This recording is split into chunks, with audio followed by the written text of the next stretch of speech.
Now, Sherry Emmerich is going to be our first speaker. Sherry is all keyed up to present.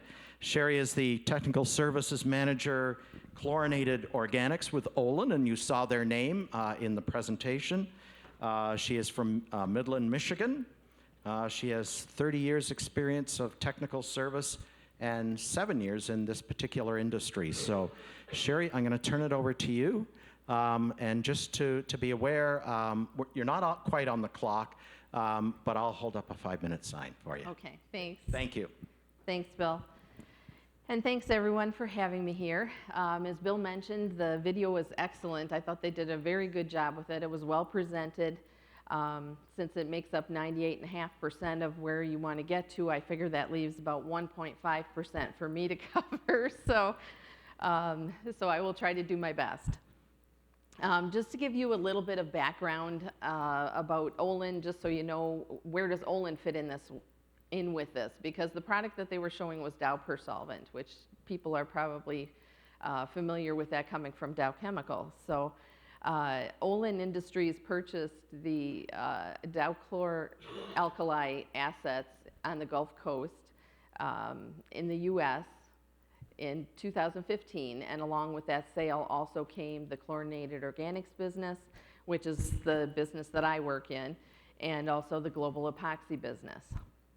So Dow has manufactured the product since the 1930s, and Olin now has purchased those products and continue to manufacture the PERC products for dry cleaning and other applications. Oh, I'm too fast on the clicker. Okay, Olin had a booth at the Clean Show in Las Vegas this past June, and we talked with a lot of the OEMs and dry cleaners there, and we kind of realized that there's a lot of misinformation about PERC out in the industry as well. We would hear comments coming from the customers, oh, I thought PERC was dead. You can't use PERC in the US, and PERC is banned, and so that's a little not true. So we thought that was indicating a need for us to have a better communication about the status of PERC in the industry. And contrary to what the critics state, perchloroethylene actually has few restrictions worldwide for dry cleaning. Information that has been provided to us from the Halogenated Solvents Industry Alliance, or HSIA, and also the European Chlorinated Solvents Association, ECSA, indicates that the restrictions on PERC are mainly in various states and or cities in the US, as well as in France. So the state of California says no PERC is supposed to be used for dry cleaning after 2023. The state of Illinois has no PERC dry cleaning machines after 2030. District of Columbia has no PERC machines effective January of 2014, and all PERC usage banned after 2029. And the state of New York had no new PERC machines that are allowed in residential buildings. And we just heard in June at the Clean Show, actually, that they have abandoned their efforts to ban PERC in the state of New York. And in France, they have no PERC machines in residential or commercial buildings effective of 2020. So those are the bans that we're aware of. So we want to be able to share that kind of up-to-date information with everyone, just so people know that it's not banned across the board. People are still using it in many areas worldwide. And this might be a little bit hard to see. I'm not sure how well that shows up. The little red dots on the map show Olin's global distribution network. So in those locations around the globe, we have distributors for Dow Persolvent. So it's being sold worldwide.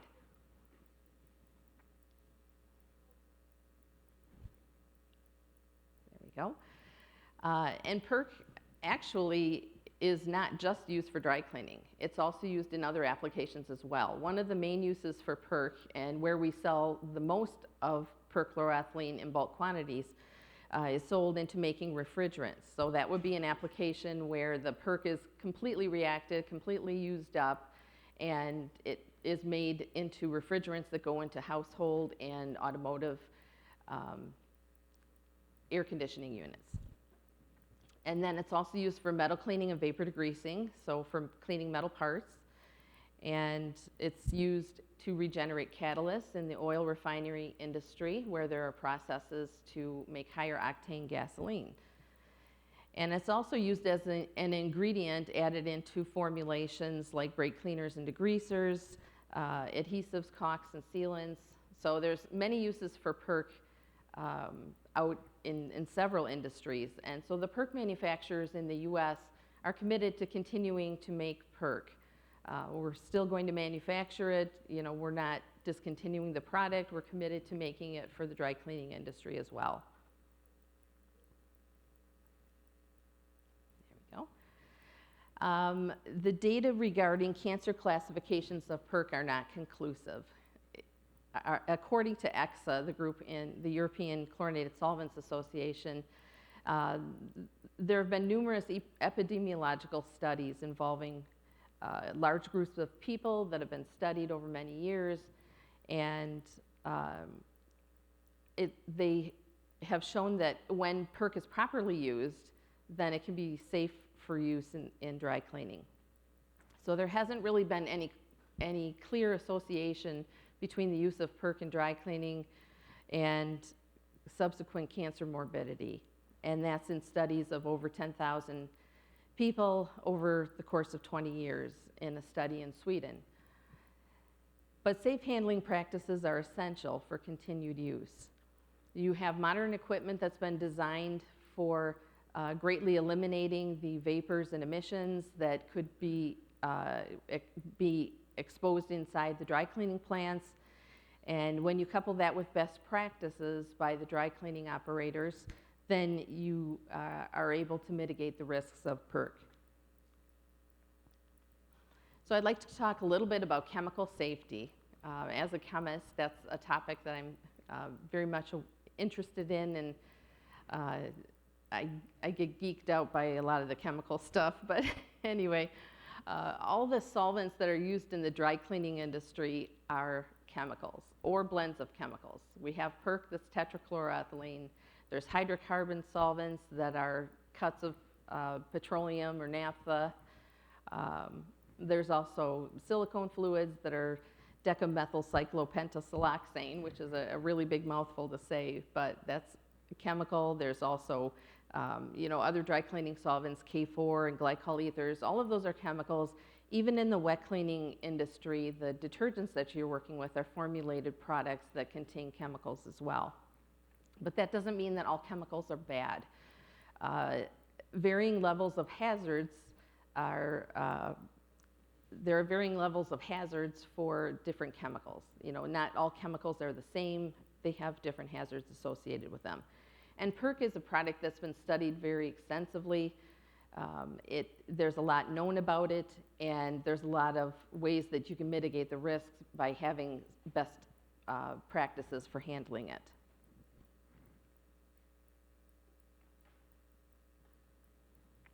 But the key to safe handling for any chemicals is understanding the hazards. And so that starts with educating yourself on what it is that you're handling. And so information is really the key to that. The material safety data sheets you should be getting from your distributor should have information on their safety data sheets about the hazards of the product, as well as the exposure limits and what kind of personal protective equipment to wear, also how to handle leaks and spills and how to dispose of it properly. So all of this information is available on the safety data sheet. And if you don't feel that you have the most current, up-to-date copy of the safety data sheet, you should talk to your distributor and make sure that you get that.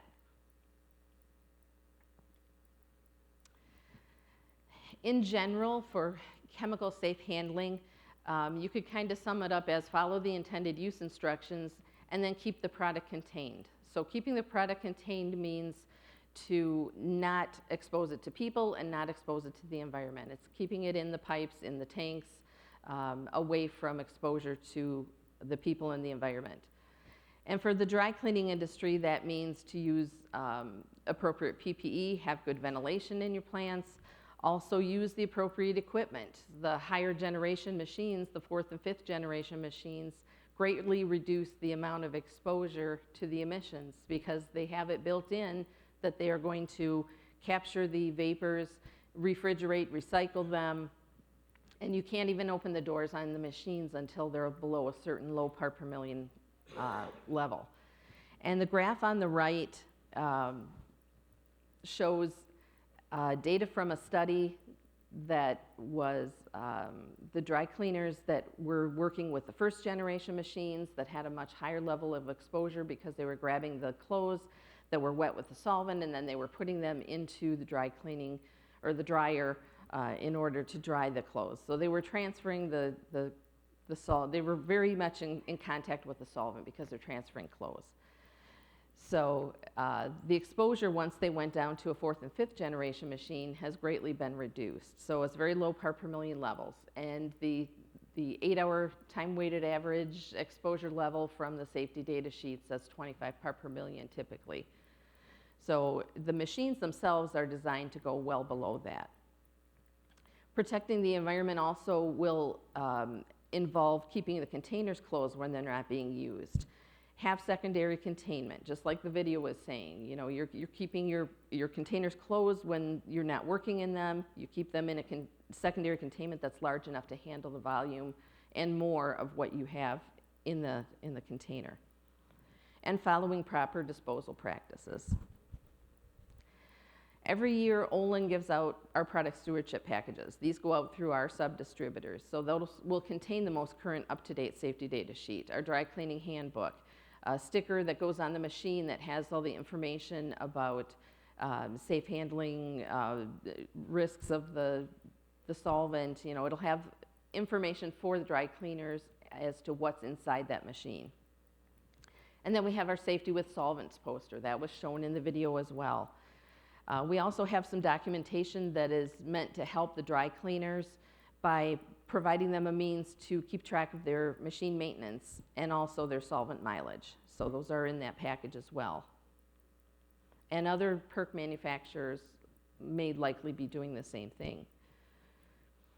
The next few slides, I'm going to talk a little bit about best practices for dry cleaners. And so a lot of this was covered in the video, just kind of summing it up again here. But this is the part where the operators come in especially. You know, the machines are designed to be extremely safe. They've never been safer. I mean, they're designed to reduce a lot of the solvent emissions. But these are the practices that the dry cleaner has to follow and to make up that gap, that difference, to ensure the safe handling.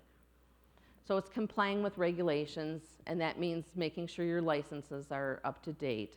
Maintaining appropriate records, you know, making sure you have the most current information about the product.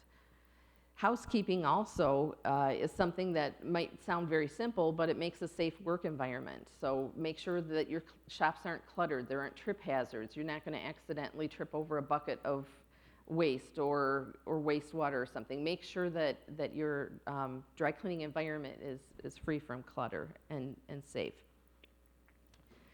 Also providing proper PPE for your employees that are working there, making sure they have good ventilation. That's very key. The dry cleaning equipment, again, we mentioned 4th generation or newer machines, using proper secondary containment, doing maintenance on the machines as well.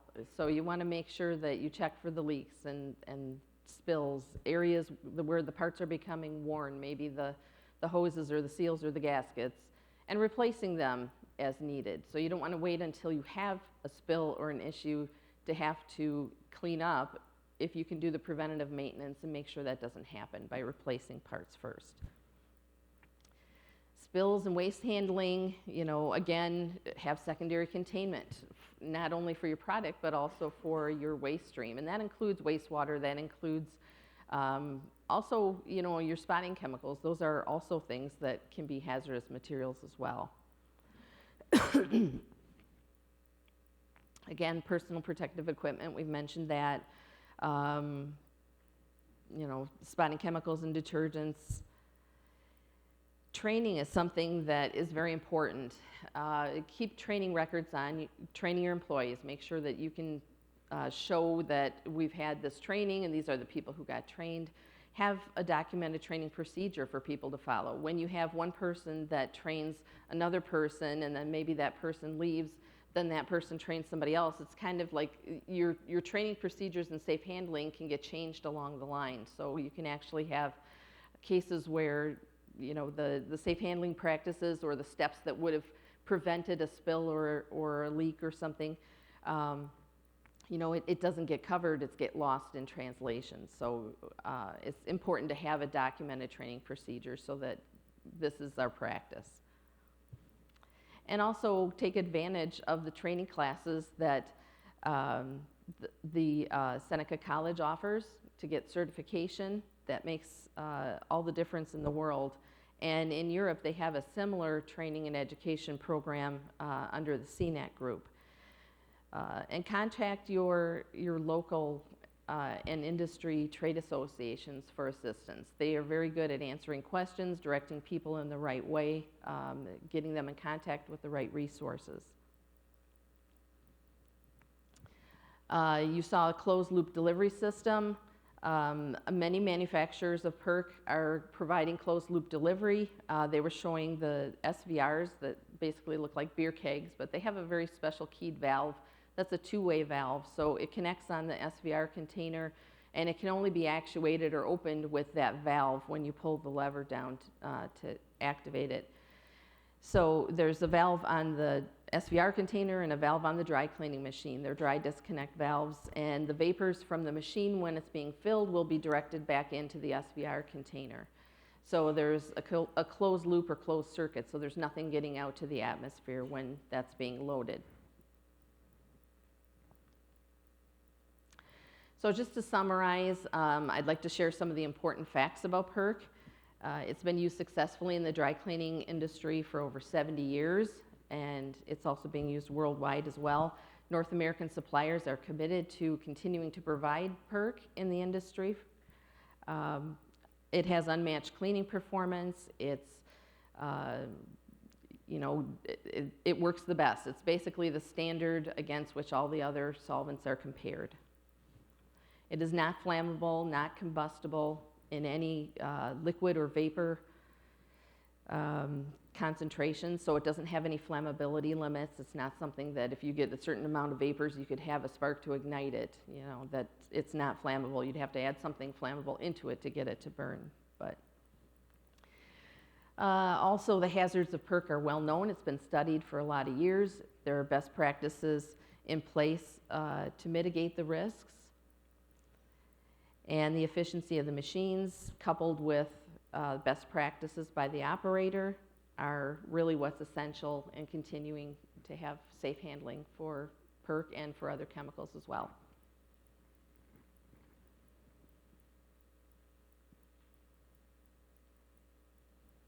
And that was my last slide. Thank you very much, Sherry.